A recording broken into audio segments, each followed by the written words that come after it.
Welcome to another episode of Unleash Your Supernova Live. I'm your host, Nova Lorraine, and the author of Unleash Your Supernova, the new book just recently launched in bookstores internationally.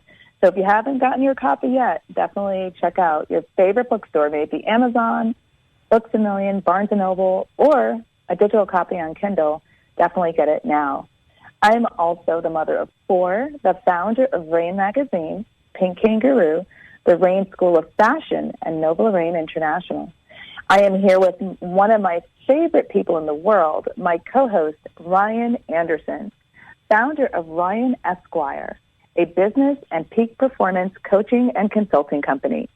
He'll be joining me as my partner in crime as we help you unleash your supernova. If you end up liking Ryan as much as I do, you can get more by checking out RyonEsquire.com. That's Ryan with an O, R-Y-O-N, Esquire.com.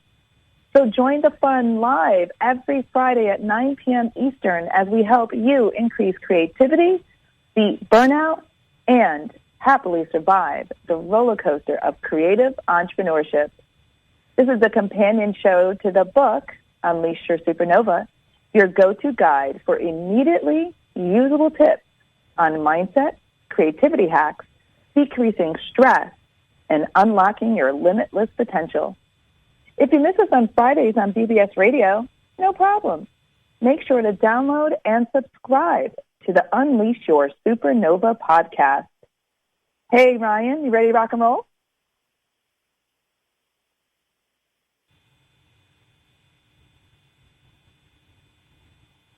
I figured he was going to do that.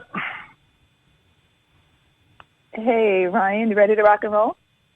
I am, yeah. All right, cool. I thought I lost you there. No, I'm going to break in here and tell you what's going on. We'll edit this out later, but we're recording you live. So you are live. I patched you in live. I was going to tell Roy that, hey, this will go on later, but you're live now. Hey, there's no program going on. The audience might enjoy it. Audience, enjoy it. All right, carry on.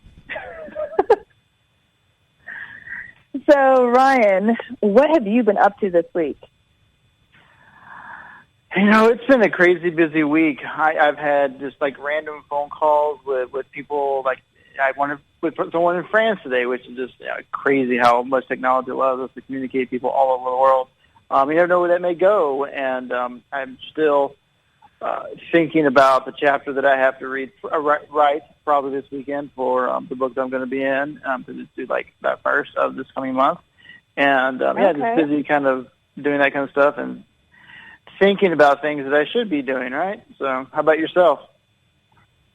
Well, I am still kind of catching up from the whirlwind of the book launch. Basking in the glow, yeah. No, I am catching up to emails. I'm trying to catch up to some sleep. And we're just a week in from launch. I'm not sure when you'll be, for our listeners that will be listening to this on our podcast in the future. The book launched March 16th. So it's just a week out. And, yeah, it's been a whirlwind. And so we're just into week 2. And I'm like, am I done promoting yet? You just started. Yeah. I know. But you know what? I find it really hard, not necessarily to promote others, because I love doing that. I'm a cheerleader at heart, and if it's promoting ice to Eskimos, I'll do that. Wait, what was that? And in college. And in college, yes, that's true. And so, but when it comes to promoting myself, that's when I get a little gun shy. And I just don't like coming across as like, oh, hey, I'm wonderful and amazing, check me out. And I think that's, something that a lot of artists have an issue with, right? Like, we are artists. We want to create. We want to, put our work out there, but not all of us have that inner cheerleader, self-cheerleader, built inside of us. So that's the challenge that I'm dealing with now, is continuing on the promotion train, being, again, not on day one of launch. So that's what I'm working through.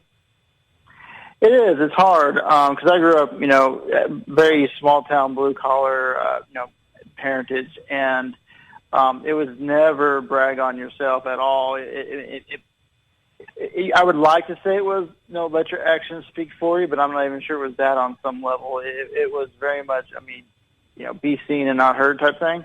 And so much of marketing, especially nowadays, in many ways is, look at me, tell me how great I am, and, all that kind of, and it is very hard. I'm the same way. Like, I have a really hard time, even on sales calls, which is one-on-one, right? I'm not even broadcasting to the world, really conveying my value in many ways because I feel like I'm bragging and I'm all about confidence, but I never want to step over into arrogance because to me it's all about, the difference is can you back it up, right?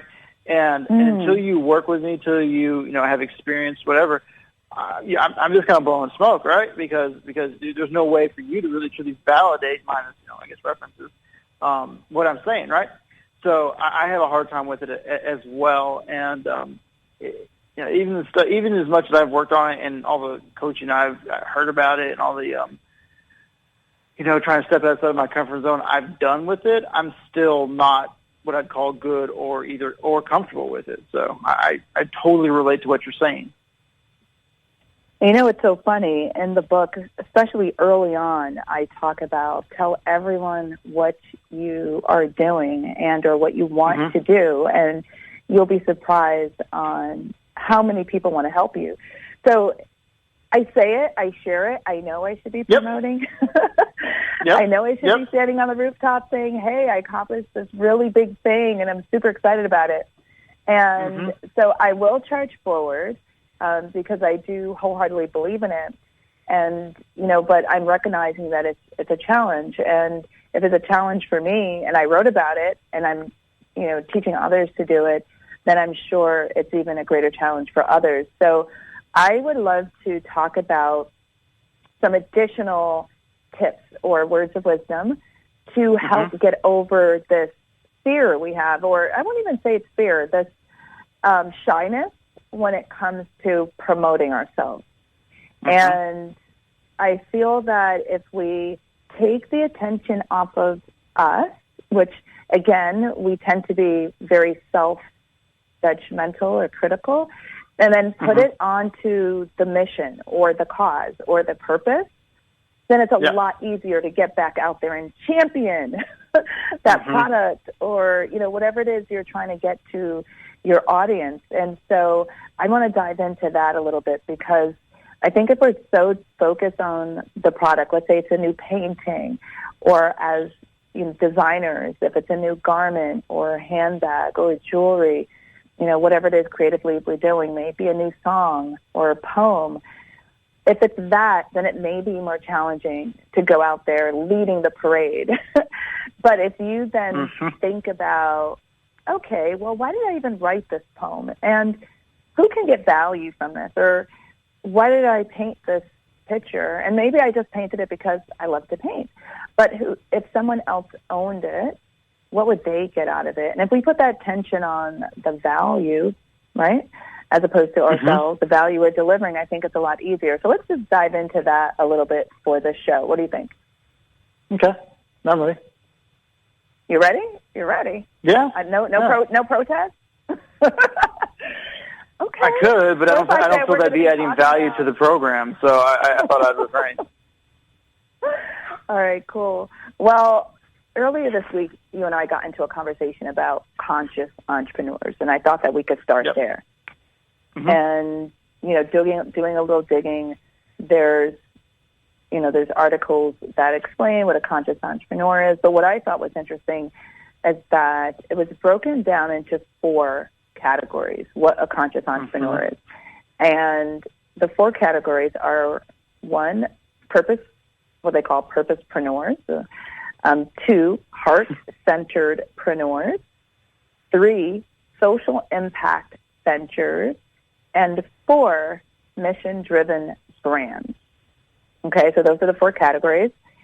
And I'm just going to give a brief description for those that are hearing these terms used for the first time. So for the purposepreneurs, the description shared, and this is from the site Succeed on Purpose, most conscious entrepreneurs start with a business idea that was about the work itself. For example, I love to do this type of work, and I want my work to matter. This type of conscious entrepreneur wants to do work he or she enjoys and is passionate about. Okay, that's pretty straightforward. Number two, heart-centered preneurs. Through their passionate work, some conscious-centered preneurs find a particular community or group they want to serve, either in the local community or a community segment. The meaning is in both the work as well as the people served through the work. I definitely want to jump back to that. Okay, number three, social impact ventures. These are conscious entrepreneurs who shift their work to make a macro impact, collaborating a shift industry and society in some meaningful way. The focus is somewhat on meaning, but predominantly on impact. Number four, mission-driven brands. These are conscious entrepreneurs who want to broaden their impact and shift industry and society through work they enjoy. The meaning is certainly the work, but the meaning has evolved to the people who are being served through the work, and making an impact is now equally as important. And so I was reading this, and I was like, okay, yep. But when I got to mission-driven brands, that is very close to what I would describe as a creative entrepreneur, and a definition that I've been using for the last 14 years as it relates to Raine magazine when identifying who our audience is and the people we're touching through the multiple platforms we now have, including Pink Kangaroo, including Unleash Your Supernova, including the Raine School. So I want to zero in on mission-driven brands. But I want to get your thoughts on all of those. Yeah, no, first with the mission-driven one, because I'm thinking about it, that very much relates to, I've been reading Lead with Why by Simon Sinek, and it very much is that. It's all about how most brands, tell you what they do, how they do it, and why they do it. And that's how most brands do their advertising. It's kind of how they think about their products or services or offerings and all that kind of stuff, right? And what that is, it turns you into a commodity because it's what makes you different, right? What small little detail or feature makes you different from your competition, and that's highly reproducible. Whereas what you would call mission-driven entrepreneurs they flip that script and they tell you why they're doing what they're doing, and then how, and then what. And the primary example that was brought up in the book is Apple, right? Apple has this cult-like following of people that are just ravenously waiting for any type of product release, and they don't even look at what the competition's offering. They just wait for the next Apple product, and, set down enormous amounts of money for a product that in many ways does similar, if not the exact same thing as the competition. But because Apple conveys itself with its mission, right? So it's all about disruption. It's all about creativity. It's all about beautiful, elegant design, so you can, go on and do the things that you need to do. I mean, what the best example was when the iPad first came out. The advertisements what wasn't 5 gigs of memory and play these songs. It was 1,000 songs in your pocket, right?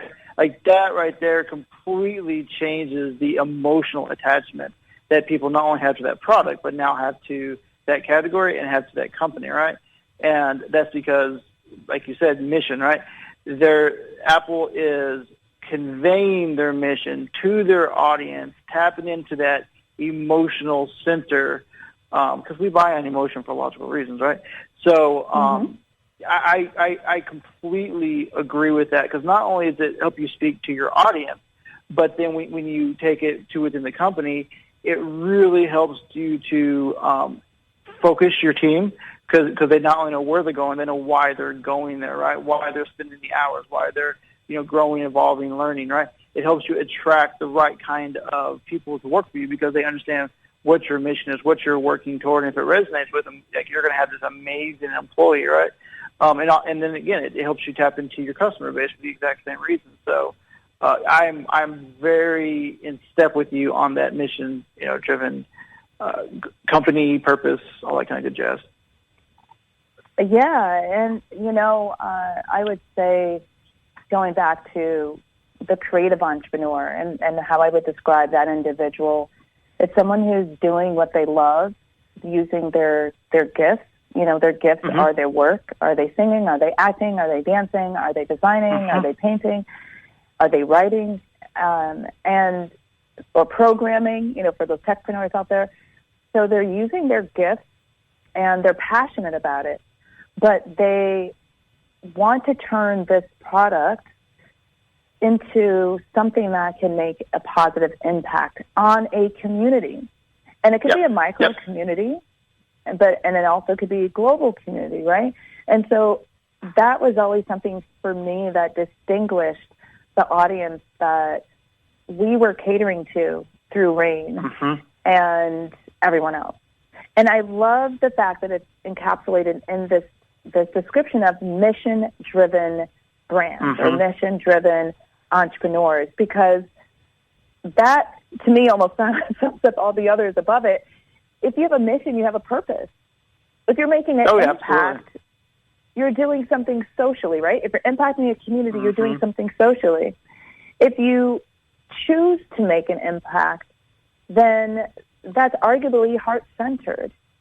So it's like wrapping in all of these categories into one. And going back to the point in the earlier part of our conversation when I was getting shy about promoting my book after day one of launch, by focusing back on that mission, well, why did I even write the book, right? You mentioned the why. Well, going back to the why, going back to the mission, it takes me out of my head and say, wait, Nova, get over, let's go. You have people to impact. You have people that are waiting for information that can help change their lives in a positive way.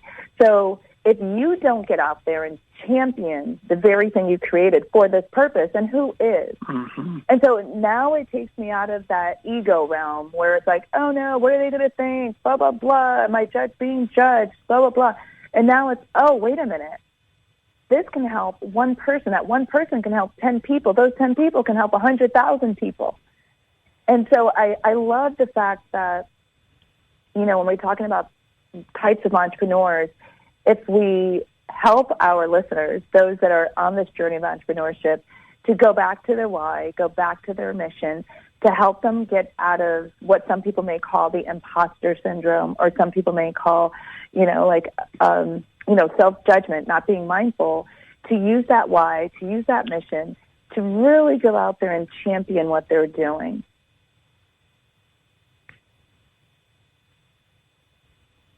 Oh, I see that was a mic drop. I left you speechless. Well, I know it wasn't that. I thought you were going to continue with something, so I was waiting for the rest of the statement. So, I do. I agree with that because whether you're talking about a mission-driven company like you're talking about, or like mine, which is lead with why. You're in many ways you're doing the same thing, which would go to your point, which is you're changing the focus, and you're changing the focus off of you, off of a kind of, in many ways, a selfish type of view, because it's like, how is this going to affect me? Who's going to judge me?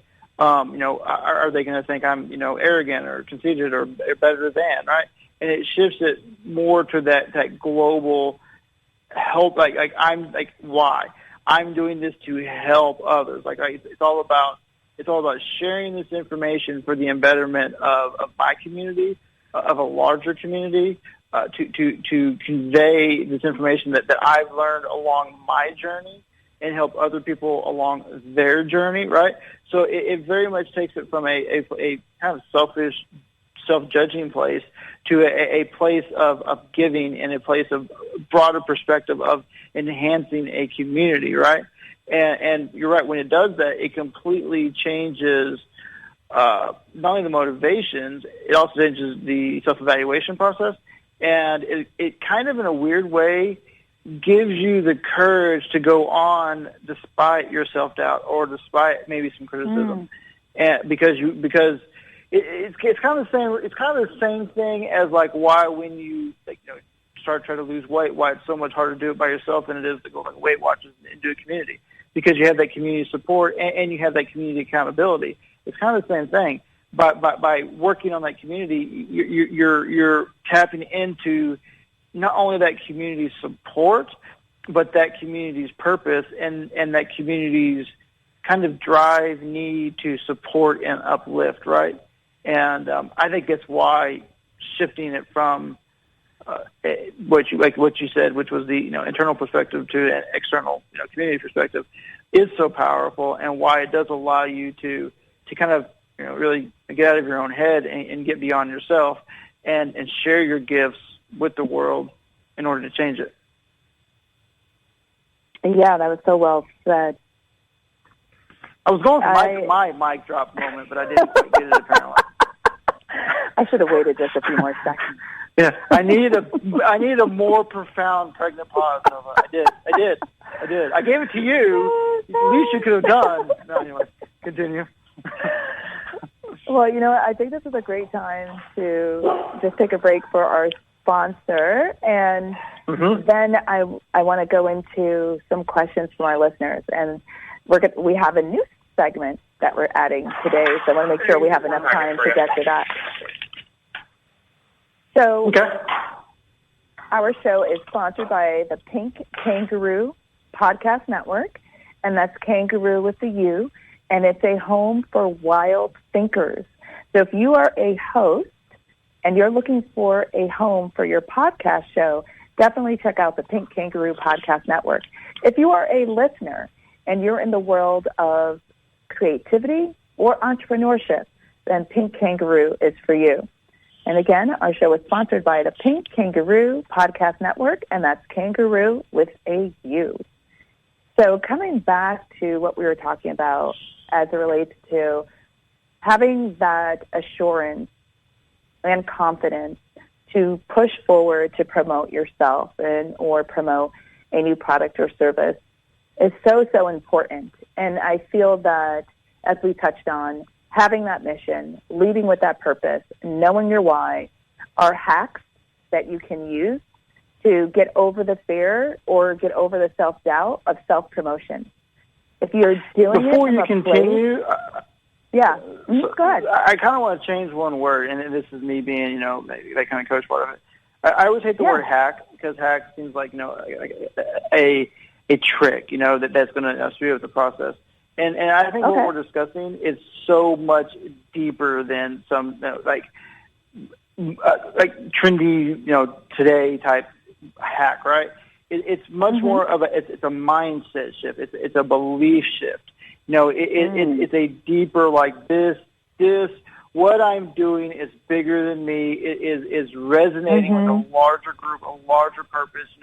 And so it's so much more than a hack, because in many ways, it's a philosophy change, it's a life change, it's a business, maybe organizational or business strategy change, right? It's one of those seismic shifts that changes everything, right? It's not some trick of the day. That's what I was trying to say earlier. It's not some trick of the day, right? It's like it's a lifestyle, business style, seismic shift in how you operate. It's kind of how I view it. But anyway, continue. No, I'm glad you stopped me, because that is an important point to make. And by saying hack, maybe misconstruing that this is just a quick little thing. And no, you're absolutely right. It is a belief system, and it is a mindset thing, and I love that you brought the attention to having something that you're a part of that's bigger than you, or doing this for a reason that's bigger than you, and that in and of itself is going to push you forward. And remembering that is going to push you forward. And I am a testimony to that, because I wrote this book because I truly want to help people through my life experiences, the ones that the stories of failure and the stories of success. And I love telling stories, so that's my love, right? That's the work part of this mission-driven component. But I could tell stories to my kids and stop there, but I want to help a community. I want to help a community of young adults, of teens, of women, of entrepreneurs, of creatives. I want them to be successful. I want them to never give up on their dreams. And so for me, it was worth sitting down and spending the weeks, the months, the years taking this from idea to execution. So it's something that I talk about in the book, having something that's bigger than you. And I also feel, as Ryan said, for our listeners, that bigger reason, that bigger goal is a mindset shift. Are you just getting up every day to do another task? Or are you getting up every day to make a difference in a positive way? And again, we're not all here to change the world, but maybe you're here to change a micro community. And that's fine. All of it's good. So I'm glad that you stopped me. That was a really important point. So thank you. Thank you. Yeah, of course. I'm really glad we have another 30 minutes of the show to expound on this kind of stuff too, because this is it's deep, important stuff that unfortunately I don't think a lot of people realize. Like I don't know about you, but when I started my entrepreneurial journey, I grew more as a human and actually became a better human than I ever thought I would, and then I started, right? Because it is such a tough journey that there's a lot of self-exploration in order to push through that doubt, to push through those setbacks, to push through that fear, right? And so so that's why I like these deeper conversations, because the entrepreneurial journey is a deep journey. It's in many ways it's a spiritual journey, right? As far as what kind of entrepreneur do I want to be? How do I want to run my business? How do I want to treat my customers? How do I want all those questions that you end up going through, right? How am I going to balance work life with my family or friends or whatever, right? How am I going to get back to my community, whether it's my religious community, my community where I live, or the greater community of entrepreneurs, the greater community of the customers that I serve. And it's such a spiritual, powerful awakening that I wish more people had these deeper conversations, because not only is that where the real work is, but these are the conversations that cause you to do those seismic shifts that I mentioned earlier, that make you change your business, that completely blow your competition out of the water because they cannot reproduce your why, your purpose, your passion, your motivations, right? Your mission, right? And so that's why I'm glad we have a little bit extra time to discuss this. Yeah, you were dropping some knowledge. Listen, I mean, there's so much there that I could expand on. I want to, as you were talking about the entrepreneurial journey, what came to me was that these categories almost are a journey. Like, you may start with the purpose, and then you end with the mission, right? I feel that you may say, hey, I want to do this because I love pets. So I'm going to create a business where I walk dogs, for example. And that's the purpose. You love pets. You figured, you'll be around dogs. And then as you progress through this journey and go through that roller coaster ride, as you mentioned, then you may evolve, or a lot of times we do, not that we set out to, but we do, in fact, evolve into the mission-driven entrepreneur. And from my experience of the individuals that I've interviewed, especially the entrepreneurs that are on, brand number 2, 3, or 4, you can see the evolution in their brand. So they may have created this cool little app, they sold it for X, Y, Z, and now they want to do something that's going to, really make an impact. Or now, and so you see this evolution as well. So it's exciting to know that. I was just going to ask you what your journey was like before you went into that, because I mean, like when you started, however many years ago, like what do you think your purpose was? When I started, I wanted to impact the history of fashion. And so there was this goal that was bigger than me at that moment in time. But and that was before I started school. So when I got into school and I was immersed 24/7 in the fashion space, I wanted to, be that next star designer. And that was more of a me, right? So it started with this, I want to impact the history of fashion. But that, and I did want to do it for the reason of, my personal experience is not seeing anyone that looked like me in the history books, and I didn't want someone that would come after me to say, oh, I want to do this, and turn away because they didn't see themselves reflected. But it was still, I would say, still a me thing, and with an extension to the community. And then when I was in design school and I was all revved up and I couldn't wait to graduate because I wanted to launch my fashion company and I wanted to be successful and I wanted, my name to be on labels, it was definitely more of a me. And when I got into when I launched the company, and here I am, a young mom in the fashion space, figuring this thing out, not the designing part of it, partly that, but the entrepreneurial journey, that quickly changed into the community and the impact. So 5 years in after launching Nova and Ryon, the fashion line, I launched Raine magazine, which was completely a passion project to help other entrepreneurs and other creatives never give up on their dreams. So that was an evolution, and that was through my own pain points and the lows that I experienced. And I said, you know what? I don't want anyone else to go through what I'm going through and decide to quit. And I'm so grateful that I didn't quit. And then, you go through it and then you realize, whoa, this is missing, that's missing, this missing. And I'm very much a solution-driven person. So instead of complaining about what's not there, my brain goes to, ooh, well, what could be here to fix this problem? And I was complaining at first, and I said, you know what? Let me be a solution to the problem. Why don't I create a platform? I didn't have a platform to go to when I was early in my journey, so let me create something for others to come to. And that's how Raine was born. So there was definitely an evolution. How about you? That's interesting because you did, knowing what I know about you, you haven't gotten to where you are now. Because it's even bigger than that now. It is. You want to finish that story? Or you want to leave everybody on a cliffhanger here? And then we're going to get to you. So yeah, I'm not dodging the question here. I got making you finish your story. This is not a to be continued conversation, but continue.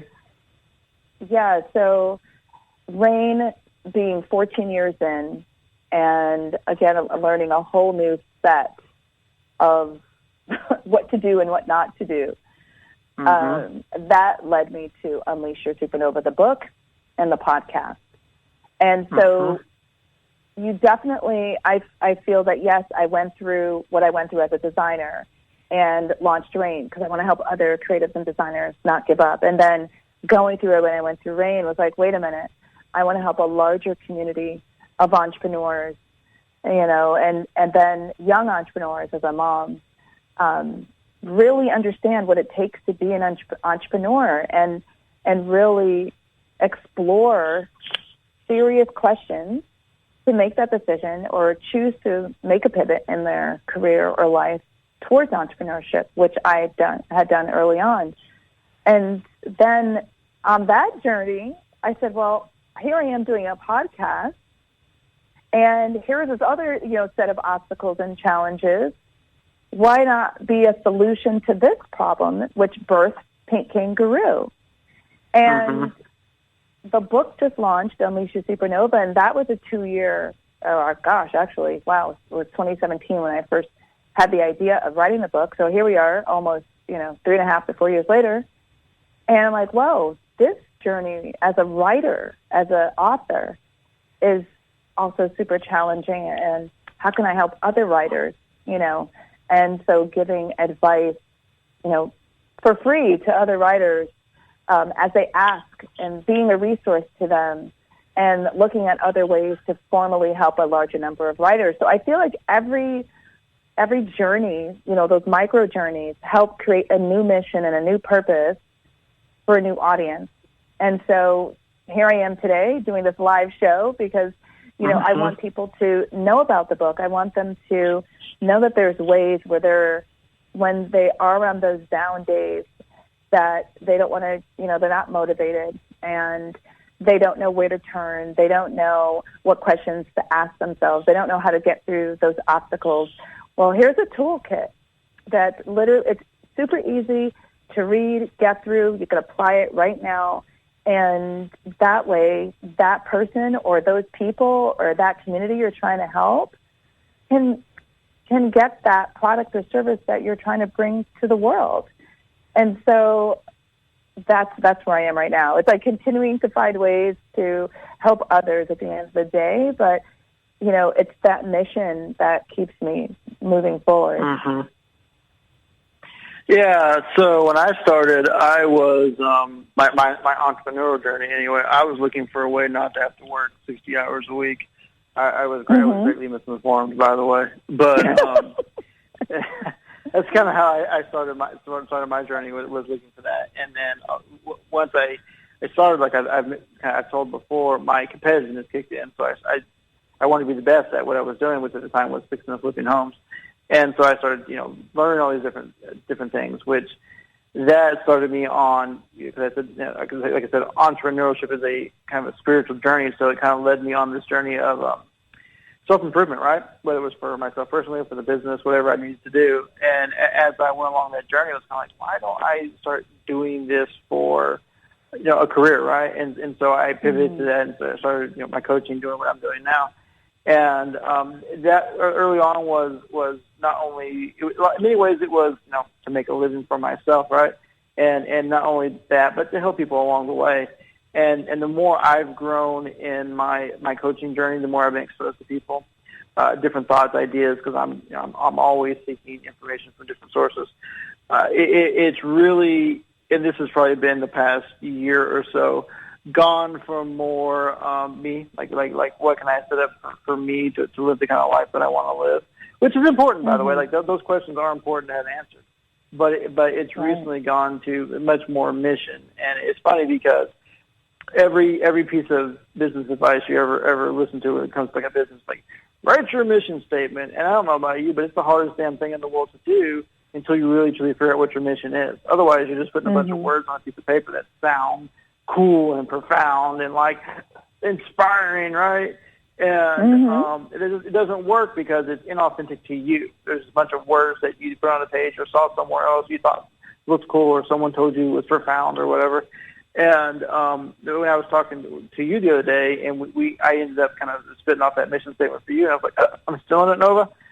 It's because in many ways it worked for me, and I stole it, but I altered it. And for me, it came from, like, my mission is to inspire, lead, and serve those that want to change the world.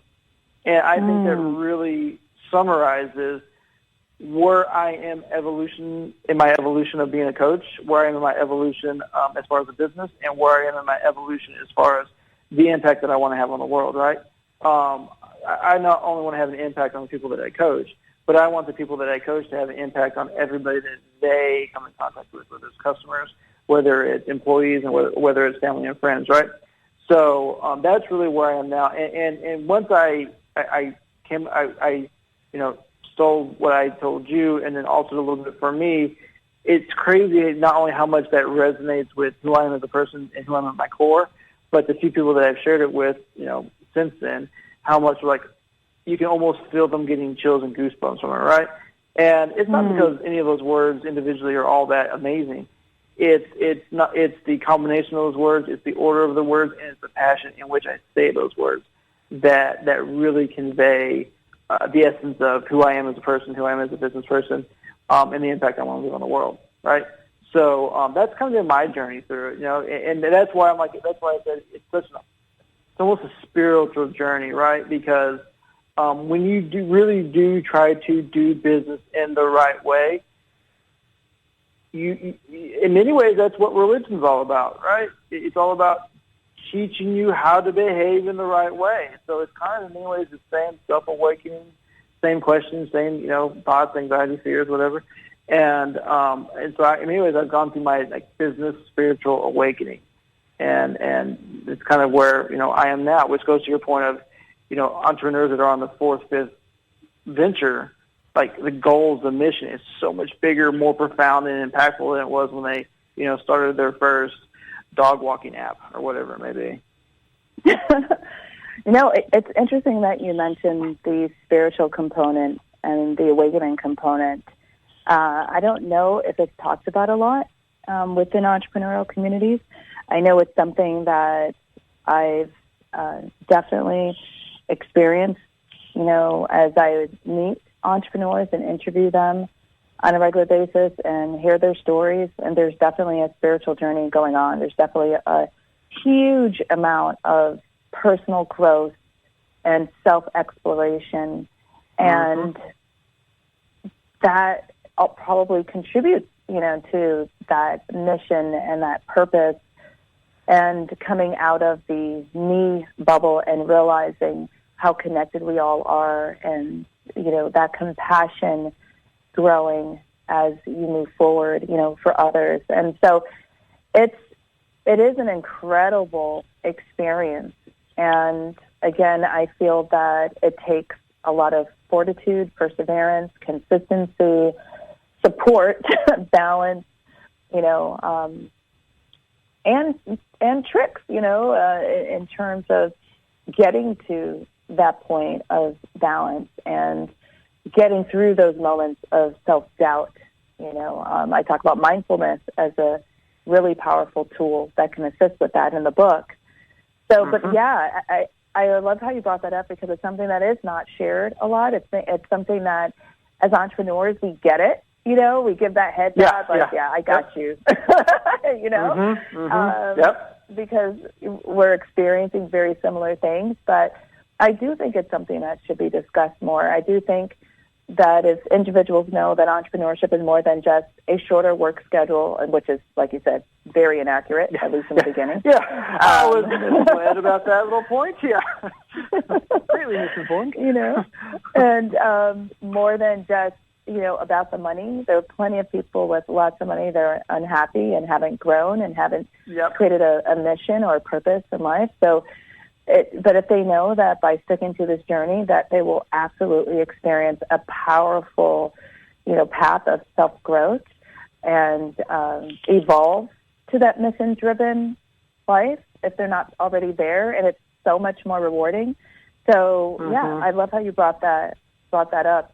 I want to go to a couple questions before we get to the end of our show. So these are questions for our listeners, and I think I'm thinking about doing this a little differently. I'm thinking I will read a question. I'm going to say, okay, you take that question, Ryan, and I'll read another one, and I'll take that question. So you're going to give me all the fastballs, and you're going to take all the softballs? Well, we'll see. Maybe. Let's see. High and hard, Nova. High and hard. Here it comes. Oh, yes, this is a good one. Okay. See, told you. If you were to write a book about yourself, how would you name it? How would I name it? You asking for like a specific title that I would name it? Yep. If you were to write a book about yourself, how would you name it? Funny that you say that. I would not have come up with this unless we had this conversation today. I think it might be the spiritual journey of entrepreneurship. Oh, okay. I'm liking that. And I don't have to ask you why, because you already said an hour ago, it would have been way, way, way more superficial and trite, Yeah. So would it be your spiritual journey? Because this is about... No, it could be. Yourself. If I want to make I think it would just be the spiritual journey in general. Yeah, because, it's something that, like you said, we all resonate. It resonates with all of us, right? It may be a collection of a bunch of different entrepreneurs in their journey, right? And their spiritual awakening they came with it. Like, I could see a chapter on, like, my spiritual awakening was how to be kinder to others, right? My spiritual awakening was, truthfully how to serve my community. My spiritual awakening was I didn't want to work 60 hours a week. I wanted to spend more time with my family, and I came up with ways to do that. I can see a chapter. I'm just spitballing this as we're going, but I can see, a chapter, a topic, right, and based around that entrepreneur's journey and what their spiritual awakening was, or spiritual lesson was along, their journey, right, along their path.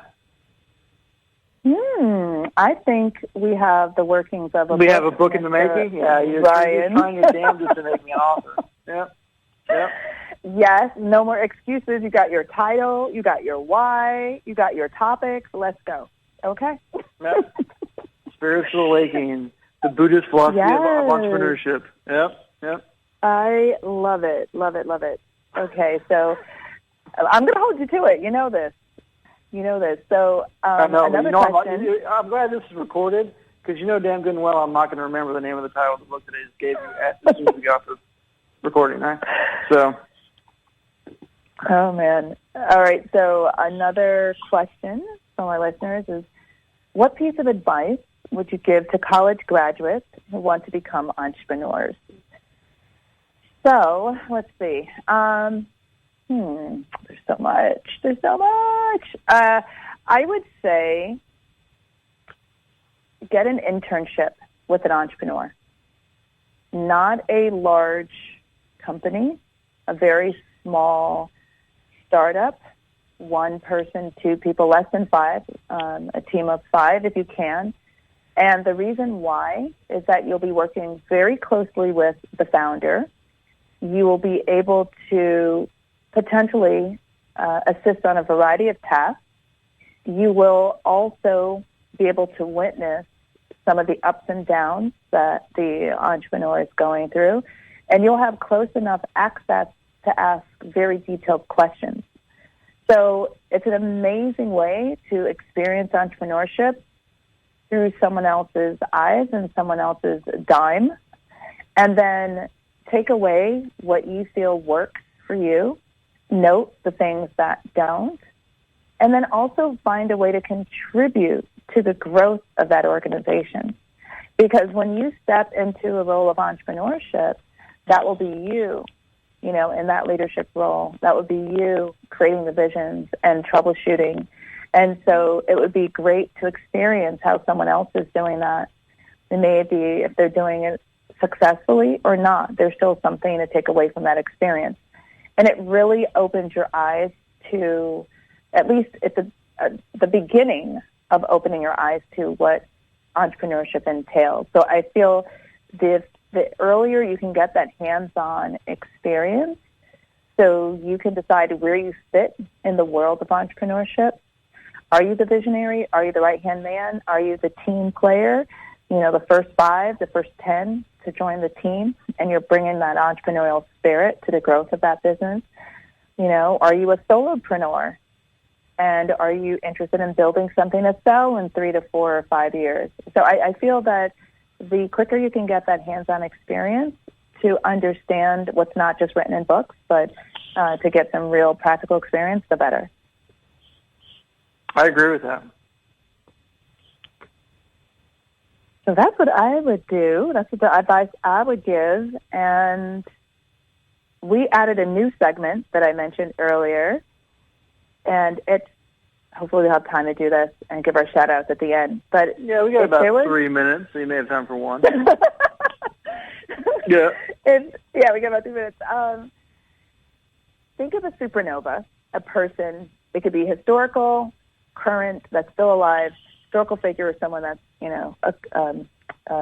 still with us, that you would describe who has unleashed their supernova. Someone that inspires you in some way, or someone that you've learned from based on what they've done, by unleashing their, what we would call limitless potential. Who would you describe as a supernova and why? Are you asking me, or is this for our audience? I'm asking you. I'm asking you, Mr. Ryon, with an O. I can give you a quick answer, but I can't give. I can give you a name, but I don't know if we have time to go into a deep, conversation. But for me, it was Tom Brady, right? Drafted 199, 6th round. One of the worst 40 videotapes ever, right? Who went from all that to winning 7 Super Bowls, to going to 10. Become this incredible inspirational leader. You want to talk about maximizing, your abilities, your potential, right? Trusting in the process, and really just falling in love with not only the process but with the mastery of your craft, right? And that to me is so inspiring because we may not all make the NFL, but we can all maximize the talents that we have, and that to me is what the journey of like the human experiences, right? It's maximizing the talents, the abilities, the experiences that you have. Oh, yeah, that's a really good example. Tom Brady, yes, and that's very obvious when you think of a supernova, an exploding star, and someone that's shining bright. You can't miss Tom Brady and his accomplishments and what he represents. So, yeah, that's a really, really good one. I would say Priyanka Chopra. I interviewed her some years ago prior to her relocating to the United States and becoming an actress here in Hollywood. And when I met her, she was still singing and working on an album. I believe she had just released a song with Pitbull when we did her interview. And she had shared some goals during this interview that she hit every single one of them. And one was she wanted to be a force in Hollywood. And how she takes her career extremely seriously. And she's very committed to her career and how she very much pays attention to her schedule and how she utilizes her time. And she was, I don't know, she's just a force. If you were around her, her presence, her kindness, her professionalism, and everything she spoke out during that interview, she made happen. She brought to life. And so she followed through with all of those ideas, and she was able to execute her various dreams, and I just think that's incredible. And they were very big goals, for some that if they read the interview at the time. And for her, it was just like, no, this is what I'm doing, and I'm doing it. I don't care if there's oceans that separate me from my dreams. This is what I'm doing. So she's definitely a supernova in my eyes. And in closing, I want to give some shout-outs to some fellow supernovas that have taken that leap and purchased the Unleash Your Supernova book. I want to say hello and thank you to Felicia Crawford in Georgia. Hello and thank you to Suzanne Showers in Florida. And hello and thank you to David Noble in Connecticut. So thank you for supporting me and my book. Thank you for expanding on your limitless potential and continuing to unleash your supernova. So that's all I got for you today, Ryan. You know, it was jam-packed. It was full. I hope the audience got as much of it as I did, and I look forward to next week. See what kind of knowledge you're dropping, right? Some kind of raindrops you drop, right? Oh, man, yes. Let it rain. Let the raindrops keep flowing. Yeah. All right, listeners, it was such a pleasure being with you again for another week of Unleash Your Supernova Live. I'm Nova Lorraine. This is my partner in crime, Ryon Esquire. Again, check him out, Ryon, R-Y-O-N, Esquire.com. If you need any guidance in your path of unleashing your supernova, he is an amazing coach in terms of mindset and peak performance. He'll help you bring your dreams to life. I am Nova Lorraine, the author of Unleash Your Supernova. Definitely check out the book. And if you love it, please leave a review. It's available at all major bookstores. Again, this is your Unleash Your Supernova Live, and looking forward to seeing you, or actually speaking to you again at our next show. Bye. Bye, everyone.